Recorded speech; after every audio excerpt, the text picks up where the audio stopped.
Find the matrix P such that P inverse A P is in Jordan canonical form। तो ये matrix हमें given है, ठीक है, ये ट्रायंगुलर मैट्रिक्स गिवन है, तो इसकी जो आइगन वैल्यूज़ होगी वो डायगोनल एंट्रीज होगी, तो इसकी आइगन वैल्यूज़ हैं 5 और 4 जो है डायगोनल एंट्रीज हैं।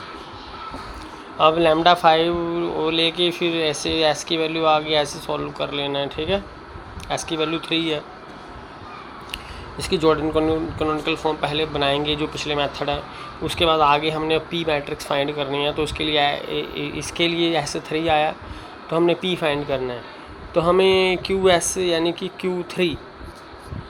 Q3 की वैल्यू भी वहाँ पर 1 है जब आप सॉल्व करोगे, तो एक एल आई सोल्यूशन हमें चाहिए। तो उसके लिए जो एल आई सोल्यूशन है तो उसके लिए हमारे पास है ये वाली वैल्यू, ये x0 और ये नॉन ज़ीरो, ठीक है। उसी हिसाब से ये पावर 3 जो s की वैल्यू है वो 0 आएगी और 2 की पावर नॉन ज़ीरो आएगी, तो ये वैल्यू हमने ये पुट कर देनी है, ये x की वैल्यू है, इसका क्यूब वाली वैल्यू पुट करनी है। अब ये 0 का मतलब ये वाली टर्म है, इनको सोल्व कर लेना है, इनको एक्लन फॉर्म में कन्वर्ट कर देना है, ठीक है, तो इजी हो जाता है थोड़ा सा। तो दूसरी है इक्वेशन यहाँ पे, इसको ऐसे लिखिए, स्केयर वाली टर्म पुट करनी है पर x नॉन ज़ीरो चाहिए, x की वैल्यू जो है x1 x2 x3 x4 है। तो यहाँ से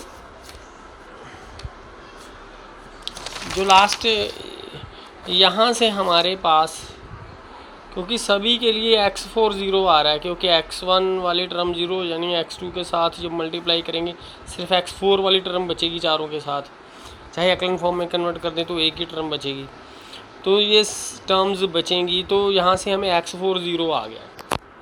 अब इसी के साथ अब हमें इसको भी सॉल्व करना है, इसको एक्लन फॉर्म में कन्वर्ट कर देना है, ठीक है। जैसे फर्स्ट नॉन ज़ीरो एंट्री है उसके नीचे सभी ज़ीरो बना देने हैं, ये फर्स्ट नॉन ज़ीरो एंट्री है इसके नीचे सभी ज़ीरो बना देने हैं, चाहे सीधा सॉल्व कर लो, ये अपनी समस्या है।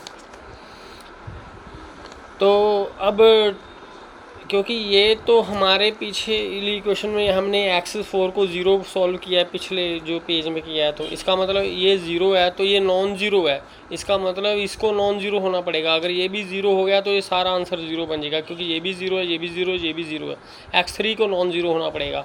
तो हम अपनी ओर से भी हमने, क्योंकि एक सोल्यूशन फाइंड करना है, एक सोल्यूशन फाइंड कर लिया, x4 को तो 0 लेना ही लेना है, x3 नॉन ज़ीरो लेना है, वो हमने 1 ले लिया अपनी ओर से। अब जो 2 एलिमेंट बच गए उनको भी अपनी ओर से इन्होंने 0 0 ले लिया, अपनी मर्जी, आप इजीली ले लें, इजी तो 0 0 लिए हैं ताकि आसान हो जाए। तो बस ये 2 कंडीशनें सेटिस्फाई होनी थी, x3 को हमने 1 ले लिया, x4 को 0, बाकी कोई भी ले सकते हैं, 0 0 लेने से थोड़ा ईजी हो जाता है। ये जनरलाइज आइगन वेक्टर होता है और इसका पीरियड 3 है, जो s की वैल्यू 3 है, तो इसका मतलब इसका पीरियड भी हमने 3 लेना है। 3 पीरियड है तो हमने पावर 2 से स्टार्ट करना है, s-1 से, ठीक है। इसी आइगन वैल्यू वाली s-1 से, मतलब कि 2 से, 3 पीरियड है तो 2 से स्टार्ट करना है, फिर पावर 1 आ जाएगी, फिर पावर 0 होती है, 0 को लिखना ही नहीं है, वो सिर्फ x लिखना है। तब ये वैल्यू ये है, x की वैल्यू जो अभी हमने फाइंड की है ये है, कॉमा ये वैल्यू यहाँ पे मैट्रिक्स पुट कर देनी है, x की वैल्यू ये वाली पुट कर देनी है जो फाइंड की है, comma x as it is लिखना है। ये 3 मैट्रिसेस बन जाएंगी, एक ये बन जाएगी इसको मल्टीप्लाई करके, एक दूसरी बन गई इसको मल्टीप्लाई करके, इनको मल्टीप्लाई करके ये बन गई और ये बन गई। अब इसी तरह ये 3 वेक्टर आ गए हमारे। इसी तरह लैम्डा 4 के लिए s की वैल्यू 1 है, तो इसका मतलब Q1 एक सोल्यूशन निकालना है, ठीक है। तो लैम्डा 1 का मतलब है उसके बाद हम s की वैल्यू 1 है, तो फिर अब यही वाली s की वैल्यू 1 यही लगेगी, क्योंकि 1 है उसके बाद 0, ये वाला फार्मूला, तो फिर 1 है। अब 1 माइनस 1 0 कैसे करेंगे, तो हमने सिर्फ इस केस में एक ही लगाना है, ये ठीक है, यही लगाना है। तो इसमें हमने क्या करना है, क्योंकि 0 पुट करेंगे तो ये 1 बन जाएगा, x = 0 तो होता नहीं है, ठीक है ना, 1 वाला लग गया, 0 1 माइनस 1 0 हो जाना है ये वाला, ठीक है।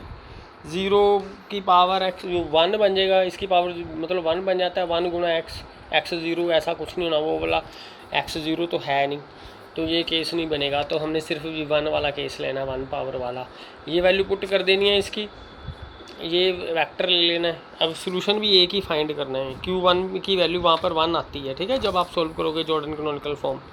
तो एक सोल्यूशन इसका भी लेना है, तो इसको एक्लन फॉर्म में कन्वर्ट कर दो। ये ऑलरेडी एक्लन फॉर्म में है, ठीक है, इसके ये ऑलरेडी एक्लन फॉर्म में है, इसकी इक्वेशन से बना लो, 3 इक्वेशन बन जाएंगी।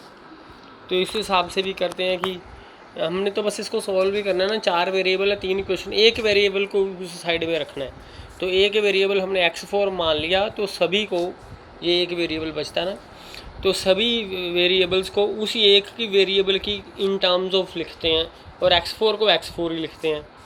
तो x1 को हम लिखेंगे ये x4 ये लिखेंगे, x2 को हम ये लिखेंगे, x3 को हम ये लिखेंगे, x4 को 4 ही लिखना है। तो एक सोल्यूशन ये वाला हमारे पास आ गया।